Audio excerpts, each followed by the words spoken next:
So I'm going to start off with the mat again. I'm going to be a little bit more specific this time. I want both of her front feet pretty even, like there she was on there, but um, with one kind of over the top, so I'm going to fix her. There again, she's not quite even, so I'm just going to make it a little bit like higher right here. There we go. Ooh.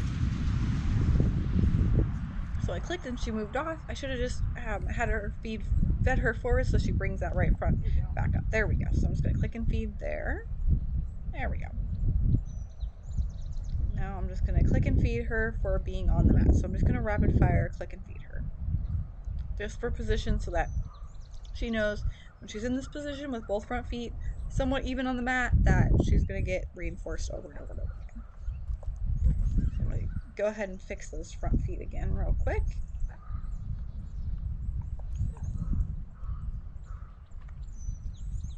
I'm just reinforcing her for backing up. And then I'll ask her back on the mat. I probably should have picked the mat up because it's a little bit like behind her feet. So it's a little bit like if I would have scooted it up, it would have been a little bit easier for her to stand on. And then I'm just going to do the same thing from the other side, just clicking and feeding for her front feet being on the mat.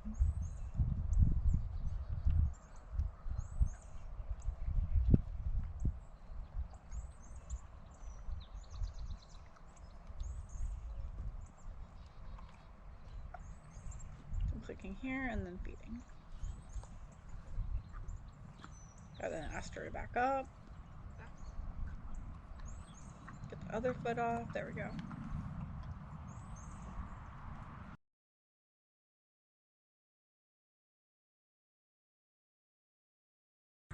So I just want her to know the difference. Like I'll reinforce her for backing up, but then I'm not going to continue to reinforce her over and over again when her feet are not on the mat. So then I'll bring her back.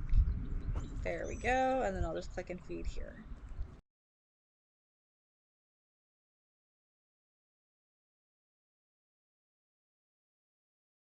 I'll ask her to go forward. So it's important also that you mix up how they get off the mat. Sometimes they back up, sometimes they go forward, maybe they'll go to the left or the right. Like just make sure it's something different so you're not just you just don't want to go in a habit of they always walk forward so that they don't start anticipating that or even always go backward too. So now I'm going to be working on the stay and she's done really well with that and I've started to add a cue. So now I'm going to start going a little bit further. So there's my cue. I can go a full step away. And then I'm just kind of moving all the way around her. She thinks she's starting to get it. She's not moving forward at all, and I think it's reinforcing enough for her because she is staying still. So that is all looking pretty good. I just kind of like to do that around the front of her, and then kind of as she gets like more comfortable, like I think that she's starting to understand it, I'll start going like quarter hindquarters and behind her. We're just building it up. Just adding in a couple steps each time. There we go. Because I don't want to ask her to stay and then go all the way back to the fence or go all the way around her. I want to do a couple steps each way. So if I can take one step away from her, all the way around her, and then 2 steps, and then 3 steps, and then build it from there. Looks good. I'll bring her over with the target. Feed back a little bit.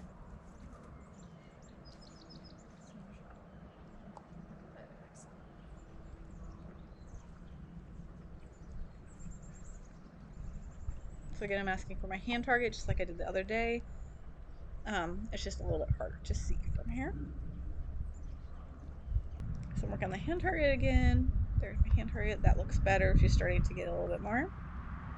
She's not as hesitant to move her face toward my hand, so that's good. There, she kind of missed. I'll take it away and then I'll present it again. There we go.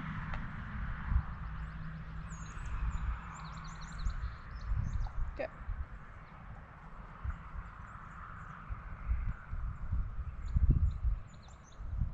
If she's starting to understand it, like it's not just her nose that can touch something, it can be the rest of her face.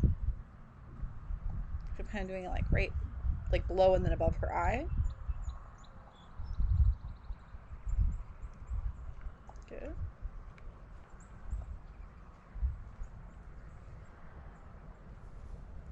Just put some food on the ground while I go get some other things. Work on that hand target a little bit more. I'm just going to change the angle here so the camera can see a bit better. So present my hand. There, she kind of got her cheek there.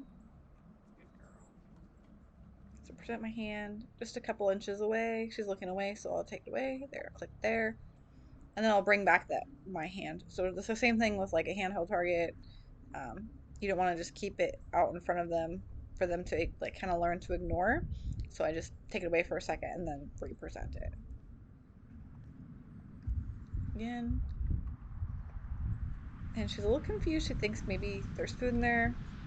So I'm just going to take it away again and then ask again. Perfect.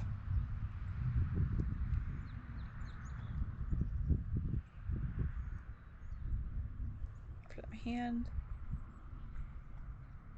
She got close and then didn't actually touch me though. And she's confused. There we go. I was like, I wanted the cheek, not just her nose. And that's probably going to be a common issue because they're very used to touching stuff with their nose. So they might be a little confused in the beginning. And again, you can start adding cues on stuff as well. She knows this hand target to follow. Good.